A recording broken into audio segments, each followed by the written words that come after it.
DPR akhirnya mengesahkan RKUHP menjadi undang-undang. KUHP baru yang menggusur KUHP zaman penjajahan Belanda akan mengalami masa transisi 3 tahun dan berlaku efektif pada tahun 2025.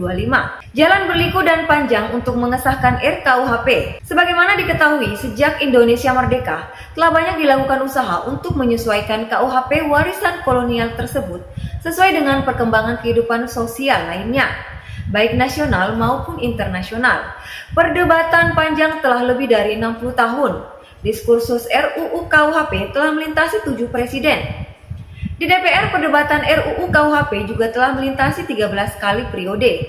Perdebatan penting tidak juga telah melampaui 19 menteri kehakiman yang saat ini bergelar Menteri Hukum dan HAM. Dan pada akhirnya, di zaman Menkumham Yasona Lauli, RKUHP disahkan DPR menjadi undang-undang pada Selasa 6 Desember kemarin.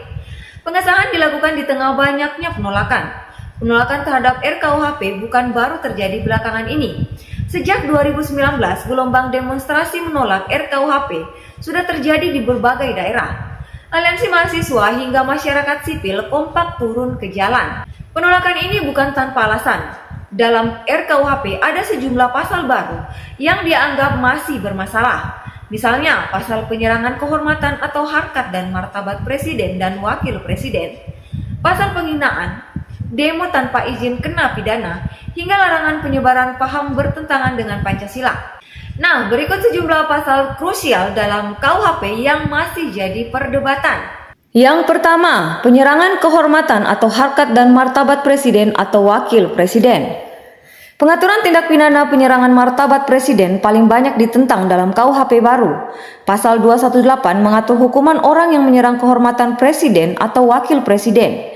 Dipidana paling lama 3 tahun. Lalu pada pasal 219, bagi yang menyebarluaskan akan dipidana penjara paling lama 4 tahun. Meski begitu, tindak pidana ini dibuat sebagai delik aduan. Hanya presiden dan atau wakil presiden yang bisa membuat laporan. Terlebih aturan ini tidak berlaku untuk menyampaikan pendapat atau kritik. Contoh dalam KUHP ini, kritik melalui demo tidak termasuk dianggap penyerangan kehormatan presiden dan atau wakil presiden. Yang kedua, penghinaan terhadap pemerintah atau lembaga negara. Tindak pidana ini tidak jauh berbeda dengan sebelumnya.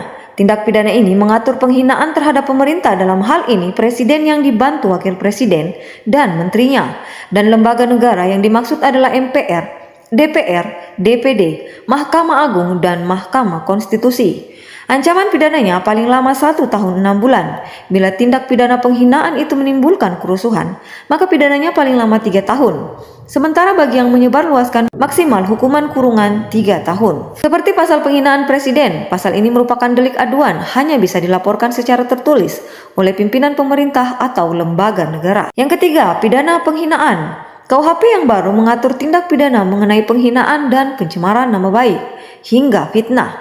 Aturan mengenai pencemaran nama baik sebelumnya telah dihapus dari Undang-Undang ITE karena diatur dalam KUHP baru. Pidana yang diatur dalam bab penghinaan adalah pencemaran nama baik dengan hukuman penjara paling lama 9 bulan. Pidana fitnah dengan hukuman penjara paling lama 3 tahun. Pidana penghinaan ringan dengan penjara paling lama 6 bulan. Pidana pengaduan fitnah dengan ancaman penjara paling lama 3 tahun 6 bulan. Serta pidana persangkaan palsu dengan ancaman penjara paling lama 3 tahun 6 bulan. Yang keempat, demo tanpa izin kena pidana. KUHP baru mengatur tentang pawai dan unjuk rasa dalam bagian tentang gangguan terhadap ketertiban umum.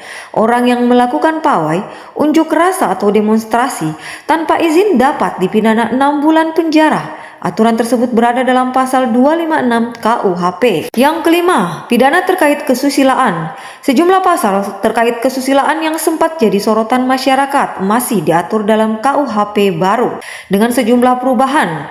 Pertama, terkait persinahan atau persetubuhan dengan yang bukan suami istri, diancam pidana paling lama 1 tahun.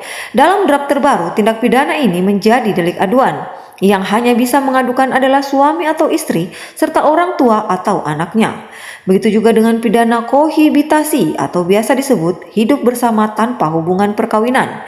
Pidana ini juga merupakan delik aduan yang dibatasi pihak yang bisa melaporkan adalah suami atau istri dan orang tua atau anak. Ancaman pidananya maksimal 6 bulan penjara. Yang keenam, hukuman tindak pidana korupsi lebih rendah. KUHP baru mengatur tindak pidana korupsi, namun hukuman penjara tindak pidana korupsi memiliki hukuman minimal penjara 2 tahun, maksimal 20 tahun. Sementara juga diatur pidana penjara seumur hidup. Aturan ini diatur dalam pasal 603 dan 604. Yang ketujuh, tindak pidana berat HAM. KUHP baru mengatur pidana genosida dan tindak pidana kemanusiaan. Komnas HAM meminta pasal ini dicabut sebab dianggap asas dan ketentuannya tidak sejalan dengan karakteristik khusus genosida dan kejahatan kemanusiaan. Aturan tersebut diatur dalam pasal 598 dan 599. Yang kedelapan, hukuman mati. Masuknya hukuman mati dalam KUHP baru banyak ditentang penggiat HAM. Alasannya, sejumlah negara sudah banyak yang menghapus hukuman mati dalam hukuman pidananya.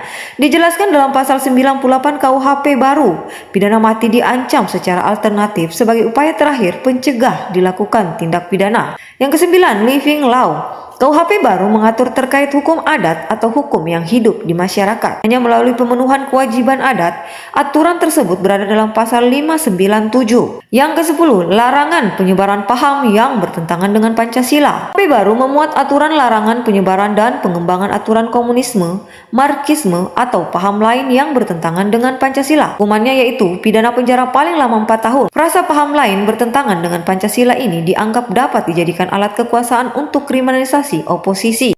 Hai guys, bantu support channel ini ya dengan cara subscribe, like, komen, serta share jika video ini bermanfaat. Terima kasih.